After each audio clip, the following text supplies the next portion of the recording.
Can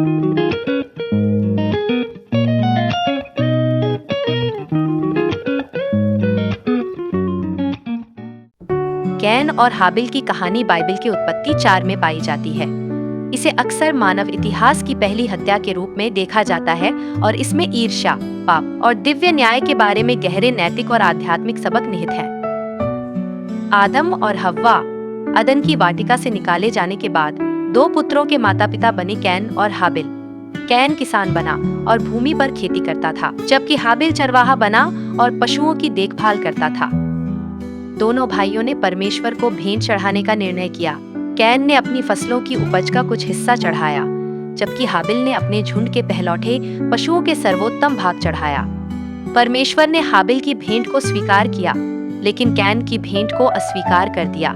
can को इस बात से बहुत क्रोध आया कि परमेश्वर ने हाबिल की भेंट स्वीकार कर ली, लेकिन उसकी नहीं की। परमेश्वर ने कैन से कहा, तू क्यों क्रोधित है? तेरा मुख क्यों उदास है? यदि तू भला करे तो क्या तुझे स्वीकार नहीं किया जाएगा? परंतु यदि तू भला न करे तो पाक द्वार पर घात लगाए बैठा है। वह तुझ पर अधिकार करना चाहता है, पर तुझे उस पर विजय पाना चाहिए। यहाँ परमेश्वर ने कैन को चेतावनी दी कि उसके पास अपने नकारात्मक भावनाओं को नियंत्रित करने का मौका है, लेकिन कैन ने इस चेतावनी को अनसुना कर दिया। ईर्ष्या और क्रोध से भरकर कैन ने हाबिल को अपने साथ मैदान में चलने के लिए बुलाया। वहाँ कैन ने हाबिल पर हमला कर उसे मार डाला। यह मानव इतिहास में दर्ज पहली हत्या थी। हत्या के बाद परमेश्वर ने कैन से पूछा, तेरा भाई हाबिल कहाँ है? कैन ने उत्तर दिया, मुझे नहीं पता।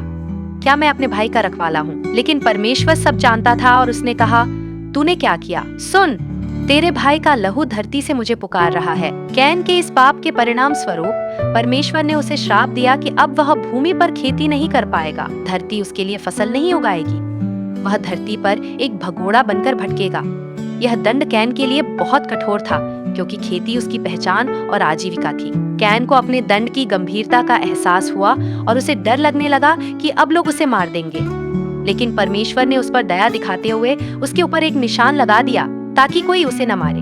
परमेश्वर ने यह घोषणा की कि जो कोई भी कैन को मारेगा उसे 7 गुना दंड मिलेगा। इसके बाद कैन परमेश्वर की उपस्थिति से दूर हो गया और पूर्व दिशा में नोद देश में जाकर बस गया।